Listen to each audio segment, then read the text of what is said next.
Hey there guys, welcome back to my channel. Today we're going to be working on my friend's Scion FRS. We're going to change out the rear diffuser.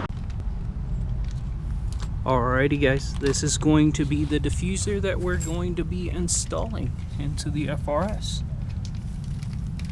Pretty sweet, huh? It was only like 80 bucks on eBay. Alright, let's get going.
Alrighty guys, and there it is.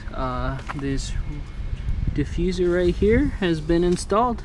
It really changed up the way the back looks. It kind of puts it all together. It's really nice. Alrighty, see you guys next time. Remember to like and subscribe.